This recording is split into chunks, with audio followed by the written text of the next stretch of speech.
Okay, this is season 2, episode 4, coming to you from Sedona, Arizona, our favorite place to stay or boondock and to hike in Arizona. It's awesome out here. It is March 11th, and in this episode, it's just one place, and that would be the Casa Grande ruins.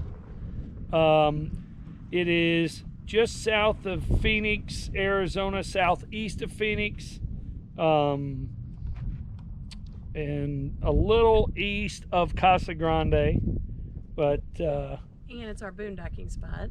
Oh yeah, at the beginning I do our boondocking spot, which is at Lost Tank Wells, which is between Casa Grande and Gila Bend off of Highway 8, and it was a nice spot. We could do a lot of walking around there with Samson, and we had some great neighbors from Maine, even though he was a Red Sox and Patriots fan. And then we met another we met Michelle Fontaine and her two friends, Hans and Pamela, that were also boondocking out there. Michelle's from Prescott, and she lives there all the time, but she has a travel trailer, and she meets her friends that are they from Maine also? Yeah. No, they were New York, weren't they? Well, oh yeah, New York. They lived in New York, but they're full-time RVers, and they live in a Lance camper truck. They used to sell them. Yeah. They were a dealer. Yeah. They enjoy being able to go wherever they want and do whatever they want. They don't have any restrictions like we do.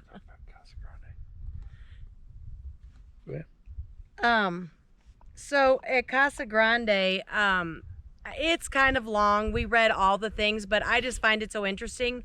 I was going to cut some of it out, but then I thought other people might find it as fascinating. Just how long it's been around, how they lived back then. I think the big thing too that gets me every time we go to anything like that is how they just appreciated and never overused, never took it for granted, was always so thankful and used every part of anything, whether it be a plant, an animal, or whatever.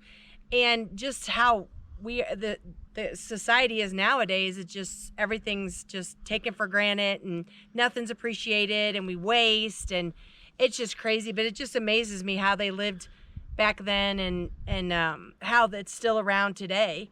You know, so we did a lot of reading on the things, but hopefully, you know, you might want to fast forward it past if you get bored with it. But I just wanted to leave it because I thought it was interesting, and I really enjoy stuff like that with ruins and stuff that are still around. So, okay, we hope you enjoy this episode. We're chasing the easy life.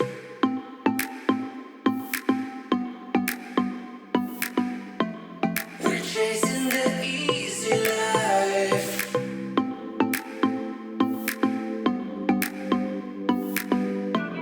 We're chasing the easy life. We're chasing the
We're at Casa Grande National Monument, Prehistoric Ruins.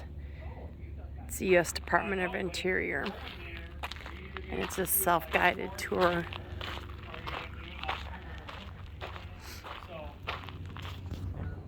It says, look at the mounds of dirt 100 yards ahead. They are man-made. Pictured them 900 years ago, covered with buildings and plazas and people, all inside a rectangular 7-foot-tall wall. Inside, imagine the work it would take to make such a 10-foot-tall base platform by hand, then build a complex like you see in this illustration atop it. Archaeologists have found about 50 platform mounds like these here in southern Arizona. The mounds you see here are 5 feet taller today than they would have been centuries ago. National Park Service archaeologists have covered these platforms with backfill to preserve and protect them.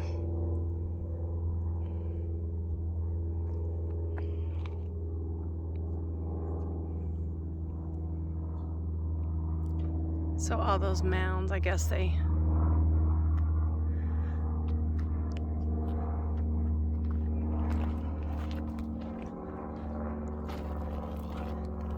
so that's one of them right there. And there's some through there. It's so crazy. I guess this will tell us everything we need to know about all of it. It says before walled camp compounds. About 4,100 years ago, people in southern Arizona began to grow corn. Over time, more and more crops were introduced by trade. People became more settled and lived in the same place for longer periods of time. They built earthen homes called pit houses and began to dig canals to water their fields. Some 1,500 years ago, larger villages began to appear in southern Arizona. Around 800 years ago, people here began to build not only pit houses, but above ground buildings and walled compounds like the ruins you see before you today.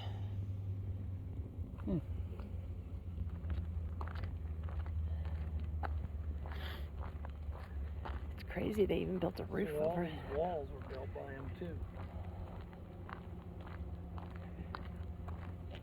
Desert farming.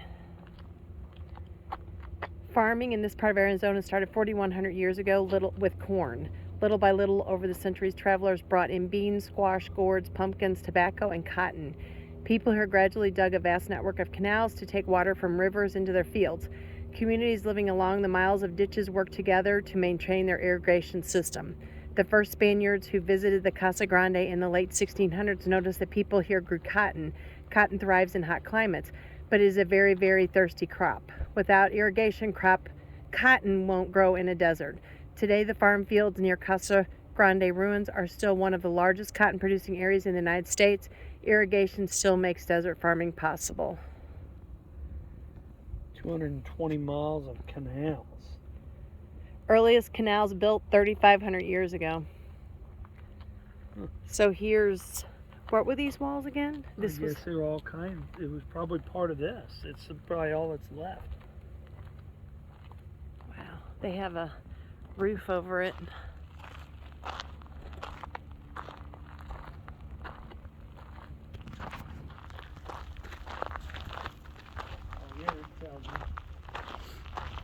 The open spaces behind you and to the right are called plazas.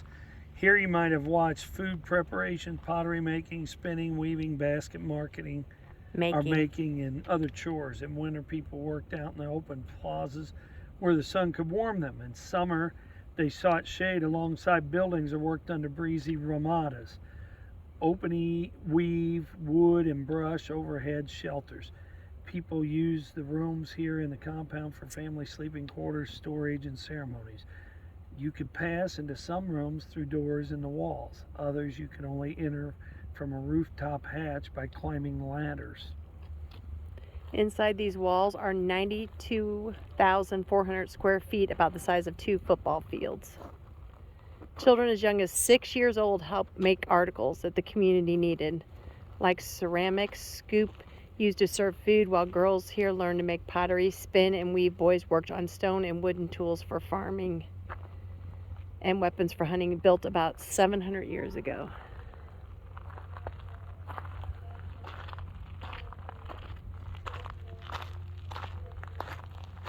So these were the plazas. It's actually kind of cloudy today, which is very unusual.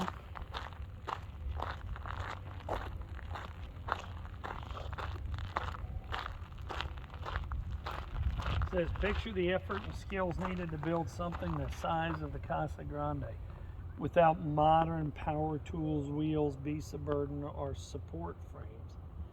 The ancestral Sonoran desert people used caliche, a desert soil rich in calcium carbonate, to raise the thick walls you see here.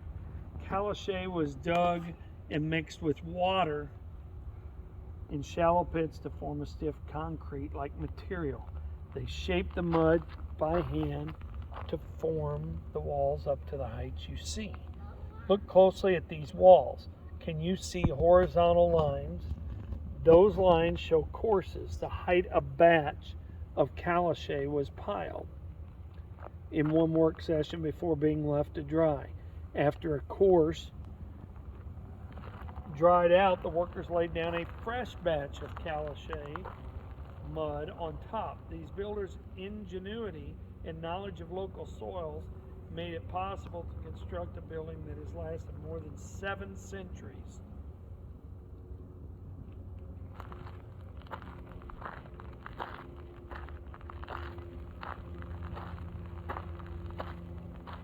You can go in it? It was built about 700 years ago. Yeah, that's what that last sign said. So there's the different layers that it was talking about. Like they would plop that down, let it dry, then they did that layer, all the way up.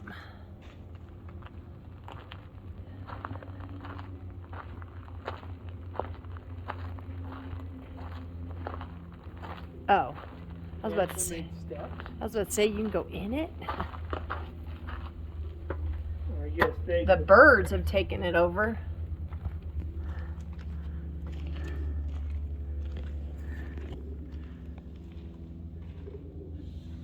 It's crazy.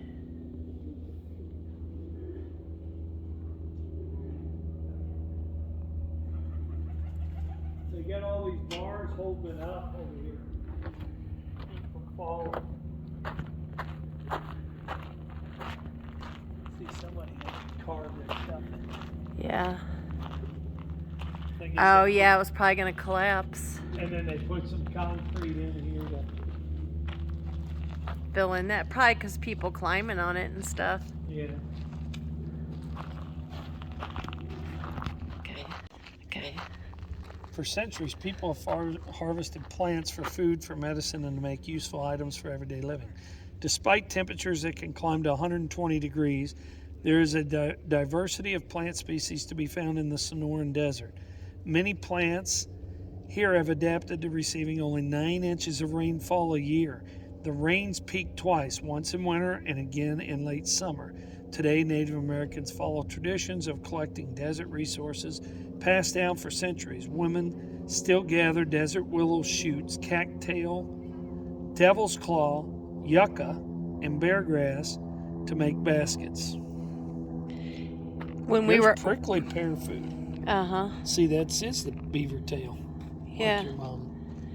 When we were at Joshua Tree, we saw where they did the grinding stone, and they said how Native Americans, they would pray over the plant.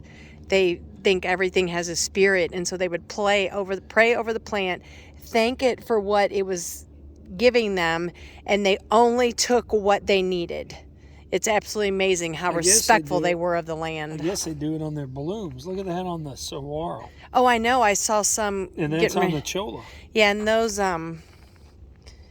I saw some cholas blooming back there. Look at how they pick it off the top of the Yeah, they use saguaro. Yeah, they're very, very respectful of everything that they use, which is amazing. We need to be more like that. Does this tell what this is, I wonder? Okay, the walled compound where you are standing was just one community of a network of communities that were built along canal systems. An eagle flying high over the Gila River Valley 1,000 years ago would have seen dozens of villages with wide irrigated fields. Extended families usually shared rooms and open areas within a compound like the one you are in now. Several compounds grouped together made up of a village. Villages along a network of canals work together to keep the irrigation water flowing into the fields. See, look at all these black dots are the villages. And the blue is all the canals off of the Gila River. The largest villages were often found at the beginning of end of canals. At these sites, you will find ball courts and platform mounds and sometimes structures like the Casa Grande. Large sites like Casa Grande ruins were gathering places where people celebrated ceremonies and harvests. Imagine you were wandering this plaza 700 years ago. You would smell wood smoke and hear dogs barking and children laughing. Beyond the 7-foot tall outer compound wall, green, well-watered fields of corn, squash, beans, and cotton stretched along the canals for miles. On any typical day, someone here would be grinding corn. Others might be making pots, weaving, or spinning cotton.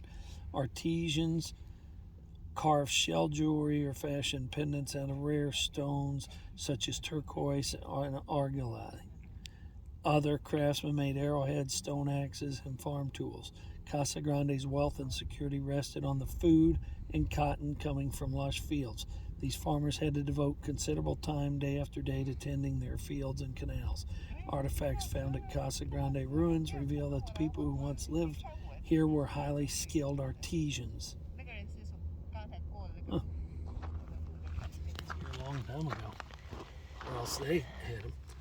In the 1700s and early 1800s, only a trickle of travelers came by the Casa Grande. First Spanish explorers and then Mexican and American travelers wondered who built this ruin and why. More people visited after 1879 when the railroad first reached the town of Casa Grande, 19 miles away. Travelers scratched their names into the walls. Some took away artifacts, even pieces of the walls, as souvenirs. In 1889, Congress voted to protect Casa Grande ruins from further vandalism and looting. They voted to pay for clearing away debris and repairing the eroded foundations. The wooden beams and metal rods you see today were installed in 1891 That's crazy. to brace up some of the walls. So they're right over in there. 3 years later, the federal government made Casa Grande the nation's first archaeological, I can't pronounce it, preserve. Who named the Casa Grande? A Jesuit missionary explorer and map maker, Eusebio Francisco Kino, 1645 to 1711, was the first European to see and document these ruins. In 1694, Father Kino called the building Casa Grande, Spanish for great house. Huh. Wow. They supported those back in the 1800s. So here's the metal rods and then the wood beams that they did in the 1800s, and then there's where they carved their names and stuff, but that's crazy that that was put in the 1800s. Oh, here's the other side entrance.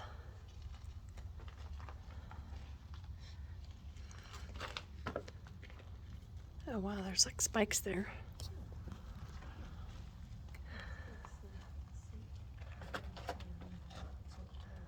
It's pretty crazy.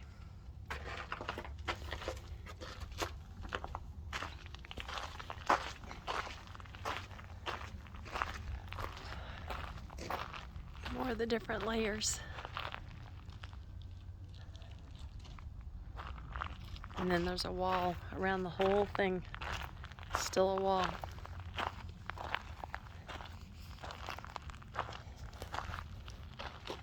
Okay, archaeologists don't know for sure. Its original purpose remains a puzzle. Here, there are still more questions than answers. It's why build the Casa Grande is what this is Was answering. it an ancient astronomical observatory, perhaps? Why do the walls line up north, south, east, and west?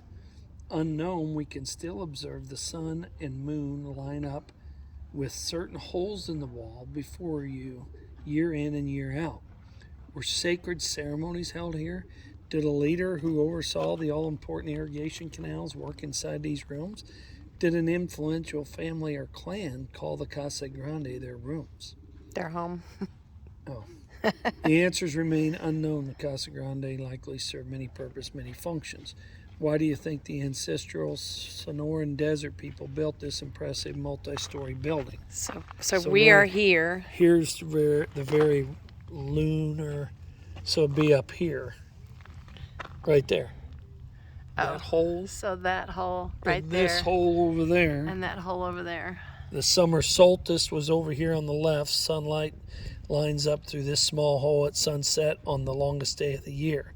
And then this one over to the right says the sun stands still in the sky twice every year at solstices. The moon stands still in the sky only once every 18.6 years. This hole marks that lunar event. And then I guess up on the other side it says spring and fall equinoxes. The rising sun lines up with twin openings in the top floor of the Casa Grande each March and September. It says farming. So smart to know It's that. crazy. Farming societies in many parts of the ancient world worked out ways to track the seasons. The Casa Grande also has a feature that can be used to accurately mark the time of year. Isn't that crazy? Yeah. Oh.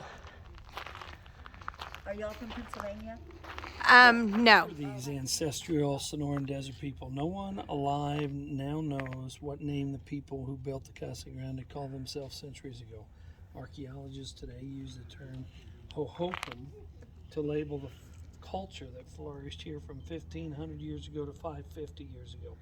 At archaeological sites like Casa Grande ruins, you can see similar platform mounds, ball courts, irrigation networks, and homes placed around plazas inside walled compounds. These ancient sites also shared a distinctive red on buff pottery and carved shell jewelry.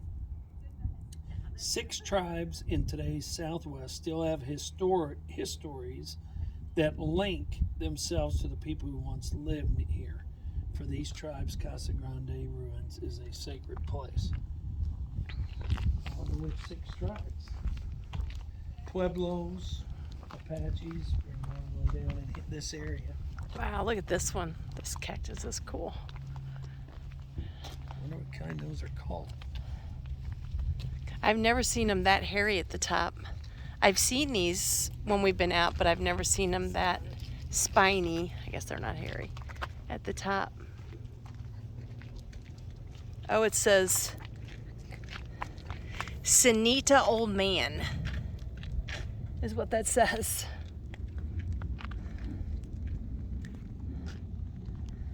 So if you're in this area, this is a really neat thing. Highly recommend it. It's free. It's just a self-guided tour. I think they have the theater closed. They said they show movies, but I think it's closed probably because of COVID. But it's really interesting. It says, does the hollow oval mound you see before you remind you of a sports stadium? Just like today's arenas, this ball court was a place where crowds of people regularly gathered more than 1,000 years ago. Every society needs public places to gather. Here, the ball court, platform mounds, and the Casa Grande all served as community centers for the ancestral Sonoran desert people.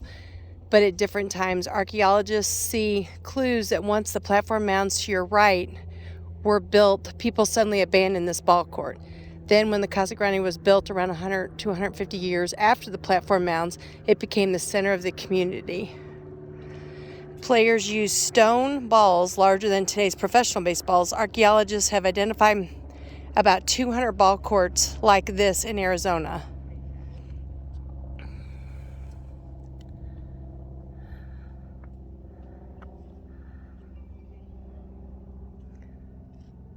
So they would get down in there.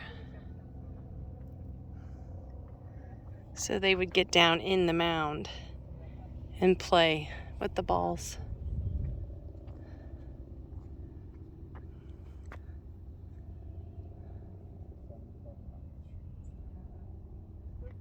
So crazy.